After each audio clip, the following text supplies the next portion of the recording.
성경에 죽음을 경험하지 않고 하나님에 의해 천국에 간 사람이 두 사람이 있습니다.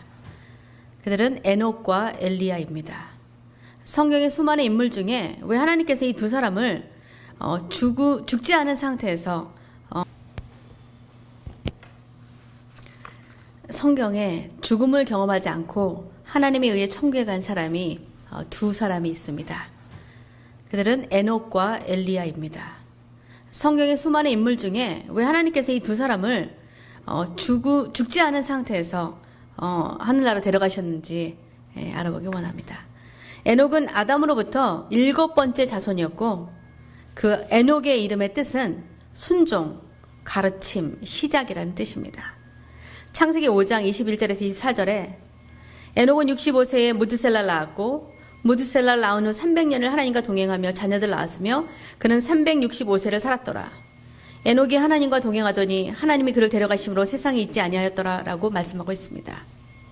신약 히브리서 11장 5절에는 죽음 없이 그를 데려간 이유에 대해서 언급하고 있습니다. 믿음으로 에녹은 죽음을 보지 않고 옮겨졌으니 하나님이 그를 옮기심으로 다시 보이지 아니하였느니라.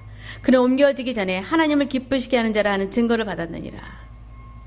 우리는 에녹이 하나님을 믿는 믿음으로 하나님을 기쁘시게 했다는 것을 알 수 있습니다. 또 다른 사람 엘리야는 이스라엘 역사상 가장 위대한 선지자였습니다. 엘리야란 이름의 의미는 나의 하나님 여호와란 뜻입니다. 그는 북왕국의 7대 왕이었던 아합 제위 기간의 기원전 900년경에 북이스라엘에서 하나님의 말씀을 대언했습니다. 북이스라엘 왕 20명 중에서 아합은 가장 사악한 왕으로 알려졌습니다. 왜냐하면 그는 북왕국의 첫 왕이었던 여로보암이 만든 금송아지를 섬겼습니다. 그리고 이웃 나라에 있는 지중해 해안에 있는 시돈이라는 엣바알의 왕의 딸인 이세벨과 결혼해서 그 이세벨이 자기 나라에서 섬기던 바알이라는 신과 아세라라는 신을 가지고 왔기 때문에 하나님이 약속의 땅으로 주신 그 땅에서 우상을 섬기게 하는 죄를 범했던 것입니다. 시돈과의 정략적 결혼을 통해서 시돈과 동맹을 맺어 북쪽의 큰 세력인 아수르의 세력을 견제하기 위해서 그렇게 정략적인 결혼을 했던 것입니다. 그의 죄는 열왕기상 16장 30에서 33절에 이렇게 나와 있습니다. 오므리의 아들 아합이 그의 이전의 모든 사람보다 여호와 보시기에 악을 더욱 행하여 느밧의 아들 여로보암의 죄를 따라 행하는 것을 오히려 가볍게 여기며 시돈 사람의 왕 엣바알의 딸 이사벨을 아내로 삼고 가서 바알을 섬겨 예배하고 사마리아에 건축한 바알의 신전 안에 바알을 위하여 제단을 쌓으며 아세라 상을 만들었으니 이는 그 이전에 이스라엘의 모든 왕보다 심히 이스라엘 하나님 여호와를 노하시게 하였더라. 이스라엘 왕과 백성들이 하나님이 아닌 다른 신들을 섬기고 하나님을 배반하는 영적인 암흑 시대에 엘리야라는 하나님의 사람을 통해서 하나님은 아합 왕에게 경고하셨습니다. 열왕기상 17장 1절에 길르앗에 우거하는 자 중에 디셉 사람 엘리야가 아합에게 말하되 내가 섬기는 이스라엘의 하나님 여호와께서 살아계심을 두고 맹세하노니 내 말이 없으면 수년 동안 비도 이슬도 있지 아니하리라 하니라. 그리고 나서 하나님은 엘리야에게 요르단 동부의 그릿 시냇가로 가서 숨어 있으라고 하셨습니다. 그래서 그는 그곳에 숨어 있었는데 하나님께서 까마귀를 통해서 빵과 고기를 보내주셨습니다. 제가 어렸을 때 이 이야기를 주일학교에서 배웠습니다. 그때 저는 큰 까마귀를 본 적이 없었기 때문에 어떻게 작은 새가 사람이 먹을 만한 크기의 빵과 고기를 운반할 수가 있는가 하고 의아하게 생각했었습니다. 근데 제가 사스칸 북쪽에 갔을 때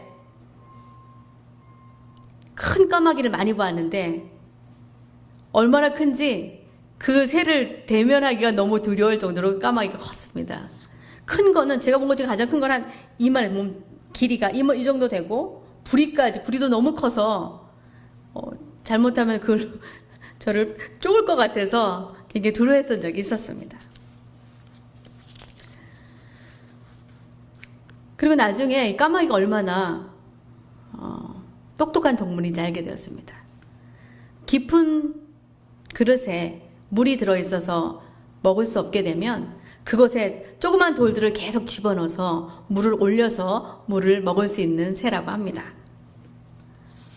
그리고 제가 라론지에 있었을 때 할아버지 친구분이 계셨는데 그분이 어느 날 일터에 도착해서 자기 빵을 꺼내면서, 점심을 꺼내면서 차 위에다 잠깐 올려놨는데 까마귀가 와서 그것을 채갔다고 합니다. 이 할아버지 보통 할아버지가 아니셨기 때문에 그 다음 날도 똑같이 그곳에 차를 세우고 다시 빵을 그곳에 딱 올려놓았는데, 이번에는 그 빵에다가 다른 것은 아무것도 넣지 않고 모든 매운 소스라는 소스를 다 집어넣어서 그 까마귀를 레슨을 해줘야겠다고 생각을 했었다고 합니다. 그걸 먹고는 얼마나 소리를 크게 지르던지 다신 그 근처에 오지 않았다고 그런 얘기를 들었습니다.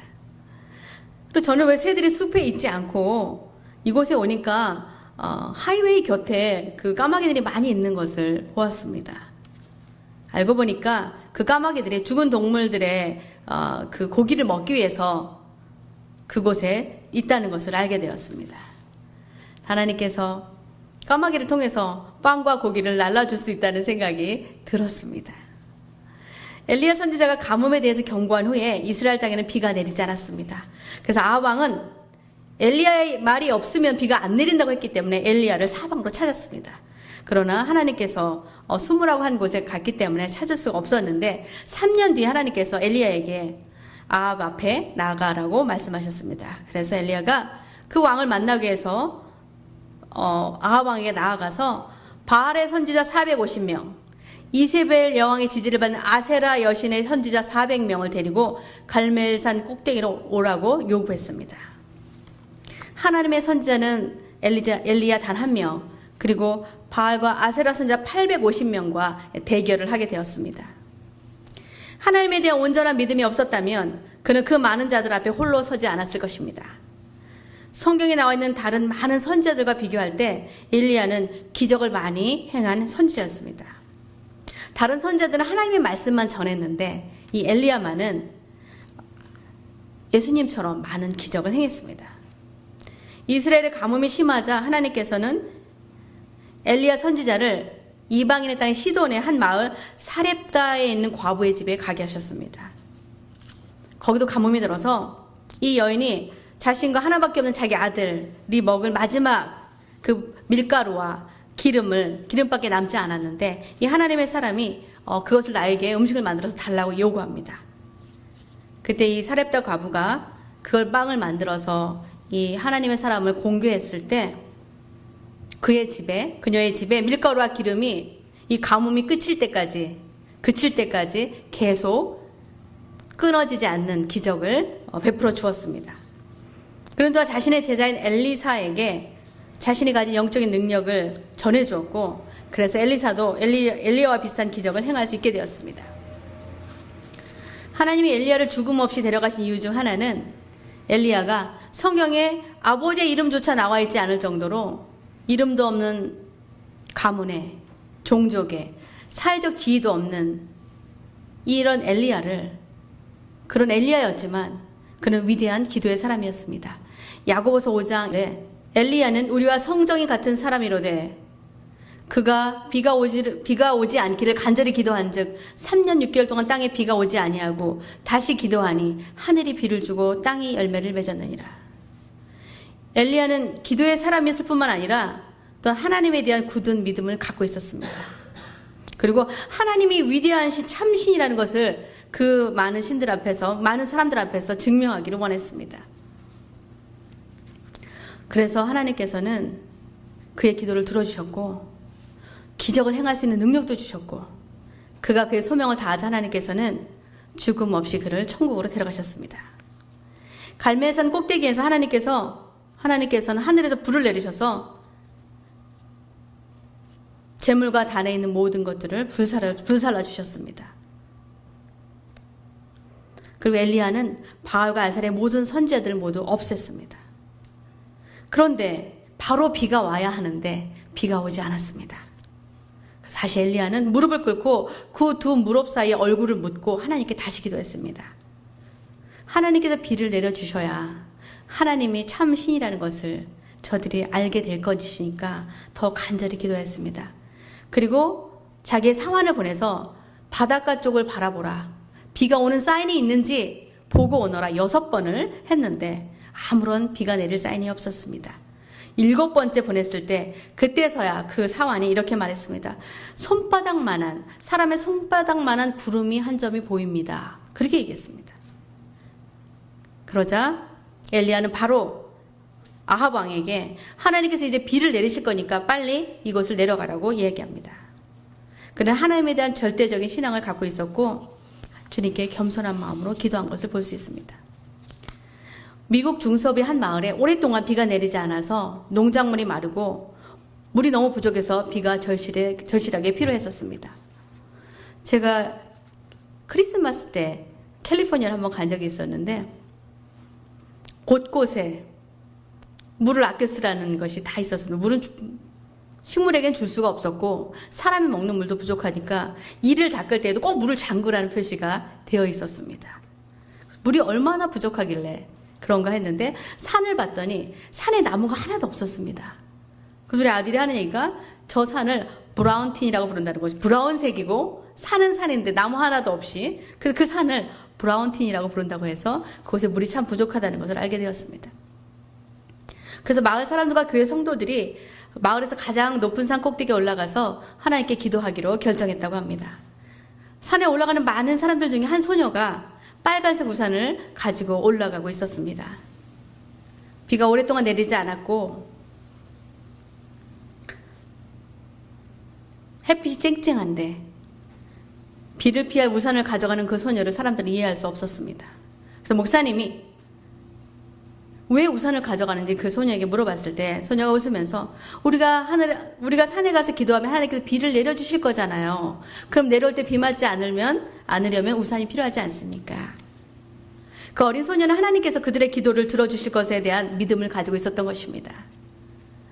우리는 자주 기도하지만 그 기도가 정말 들어질 것에 대한 확신이나 믿음이 부족하기 때문에 다른 사람들처럼 우산을 들고 가는 그녀의 행동이 이상하게 느껴질 수 있는 것입니다. 하나님께서 엘리야를 데려가신 또 다른 이유는 그가 세상에서 사는 것에 대한 큰 욕심이나 미련이 없었기 때문에 그렇습니다.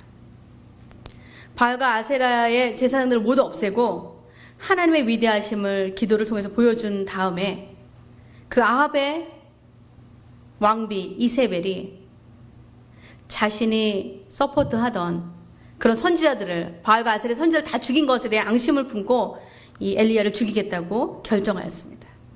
그래서 이 엘리야는 처음에 두려운 마음이 있어서 그녀를 피해서 광야를 가다가 열왕기상 19장 4절에 자기 자신은 광야로 들어가 하루길쯤 가서 한 로뎀나무 아래에 앉아서 자기가 죽기를 원하여 이르되 여호와여 넉넉하오니 지금 내 생명을 거두시옵소서 나는 내 조상들보다 낫지 못하니이다 라고 죽기를 자청합니다.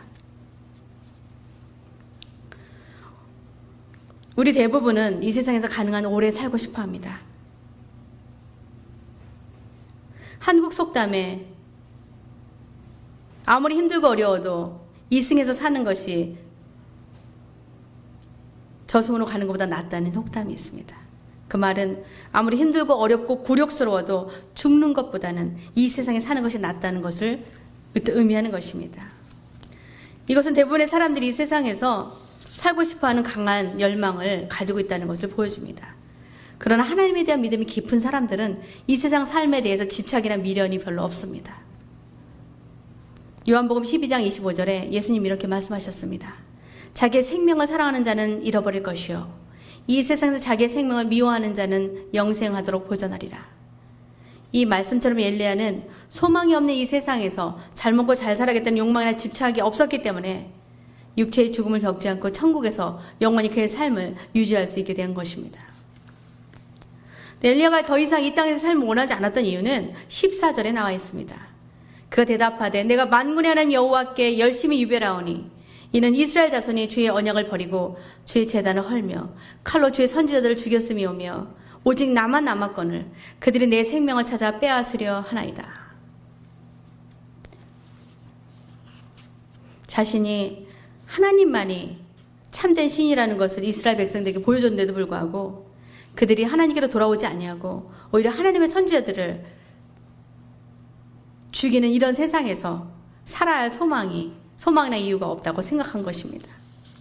실망과 시리에 빠진 엘리야에게 하나님께서 빵과 물을 공급해 주시고 힘을 얻게 하신 후에 40일을 걸어서 호렙산, 모세가 하나님의 말씀인 십계명을 받은 산으로 오게 하신 다음에 하나님의 음성을 들려주십니다. 그리고 엘리야만 홀로 남은 것이 아니라 하나님께서는 우상들에게 절하지 않은 7,000명을 남겨두셨다고 위로하시고 격려해 주십니다. 우리가 낙심하고 외롭고 절박한 상황에 처했을 때 가장 필요한 것은 기도를 통해서 하나님의 음성을 듣는 것입니다. 본문 말씀 11절, 12절에서 우리는 엘리야가 하나님께 어떻게 하나님의 음성을 들었는지 알 수 있습니다. 여호와께서 이르시되 너는 나가서 여호와 앞에서 산에 서라 하시더니 여호와께서 지나가시는데 여호와 앞에 크고 간 바람이 산을 가르고 바위를 부수나 바람 가운데 여호와께서 계시지 아니하며 바람 후에 지진이 있으나 지진 가운데 여호와께서 계시지 아니하며 또 지진 후에 불이 있으나 불 가운데도 여호와께서 계시지 아니하더니 불 후에 세미한 음성이 있는지라.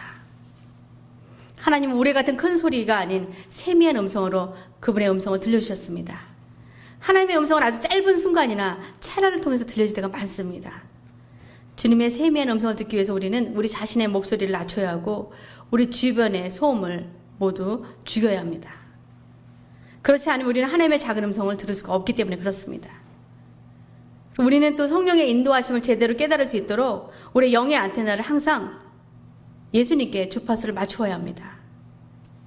그렇지 않으면 다른 잡음에 들려서 성령님의 음성을 제대로 들을 수 없기 때문에 그렇습니다.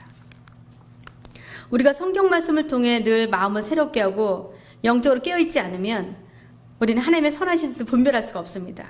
로마서 12장 2절에 너희는 이 세대를 본받지 말고 오직 마음을 새롭게 함으로 변화를 받아 하나님의 선하시고 기뻐하시고 온전하신 뜻이 무엇인지 분별하도록 하라라고 말씀하십니다. 그리고 우리 하나님의 음성을 들으려면 기도해야 합니다. 엘리야가 기도할 때 하나님의 음성을 들었습니다. 누가복음 21장 36절에 이러므로 너희는 장차 올 이 모든 일을 능히 피하고 인자 앞에 서도록 항상 기도하며 깨어있으라 하시니라 라고 말씀하셨습니다.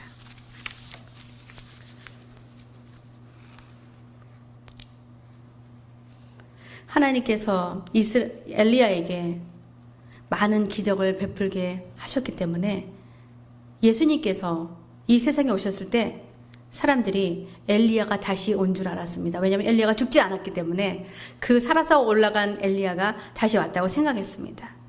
마태복음 16장 13절에 예수께서 빌립보 가이사랴 지방에 이르러 제자들에게 물어 이르시되 사람들이 인자를 누구라 하느냐 이르되 더러는 세례 요한 더러는 엘리야 어떤 이는 예레미야나 선지자 중에 하나라 하나이다 라고 말했습니다. 예수님께서 죽은 나사로와 회장장 야이로의 딸을 살리셨을 때 사람들은 엘리야가 사렙다 과부의 죽은 아들을 다시 살렸던 것을 기억했습니다. 예수님께서 물고기 2마리와 보리떡 5개로 5,000명의 사람을 먹이셨을 때 그들은 엘리야가 과부의 가족에게 밀가루와 기름이 멈추지 않게 했던 기억을 생각했습니다. 또 예수님 풍랑이는 갈릴리 호수를 잠잠케 하신 자연을 다스리시는 그 능력을 보았을 때 엘리야가 기도로 비를 내렸던 것을 기억하고 어떤 사람들은 천국에서 살아서 갔던 엘리야가 다시 온 것이다라고 생각했던 것입니다. 우리가 이 세상에서 살기를 더 원할수록 우리는 이곳에서 더 오래 살지 못할 수 있습니다. 우리는 이 세상에서 삶에 대한 욕심과 미련을 버리고 세미한 주님의 음성을 들을 수 있도록 영적으로 깨어서 기도해야 합니다. 그리고 어떤 위협이나 핍박 앞에서도 우상에게 절하는 일을 해서는 안 되겠습니다. 자신들의 신실한 믿음으로 하나님과 동행하면서 하나님을 기쁘시게 했던 에녹과 믿음과 기도로 하나님만을 열심을 다해 섬겼던 엘리야처럼 저는 저와 여러분이 우리의 믿음으로 하나님을 기쁘시게 하고 하나님의 영광을 위해서 기도하며 하나님의 위대하심을 많은 사람들에게 보여주는 그런 믿음의 귀한 삶을 살아가게 되시기를 주님의 이름으로 축원합니다. 기도하시겠습니다. 고마우신 아버지 하나님 감사합니다. 귀한 주님의 날에 하나님 저희들을 이곳에 불러주시고 생명의 귀한 말씀을 주시니 감사합니다. 하나님 우리들은 이 땅을 살아가면서 이 땅에서 누릴 수 있는 많은 것들을 소망하며 살아갑니다. 다른 사람들처럼 더 많은 것을 갖고 싶어하고 더 많은 것을 누리고 싶어 하며 또한 더 많은 것을 즐기고 싶어 합니다. 아버지, 그러나 우리가 그런 걸 모든 것을 누린다 한들 아버지 하나님, 솔로몬처럼 헛되고 헛되며 헛되고 헛되니 모든 것이 헛되더라고 고백할 수밖에 없는 연약한 존재임을 하나님 고백합니다. 하나님, 저희들 이 땅에서의 삶 가운데 열심히 최선을 다해서 살아가지만 하나님, 이곳에서 영원히 살 것처럼 미련을 갖지 않게 하시며 하루하루 주어진 날들을 감사하며 하나님의 귀한 음성을 듣기를 소망하며 믿음으로 하나님을 기쁘시게 하는 삶을 살아가게 해주시옵소서. 하나님, 주님이 이 땅에 다시 언제 오실지 알 수 없으나 주님 오시는 그날에 엘리야처럼 에녹처럼 하늘로 들려갈 수 있도록 저희들의 믿음과 삶이 주님 앞에 기쁨을 드리는 삶 되기를 소원합니다. 주신 귀한 말씀을 감사드리며 예수님의 이름으로 기도하옵나이다. 아멘.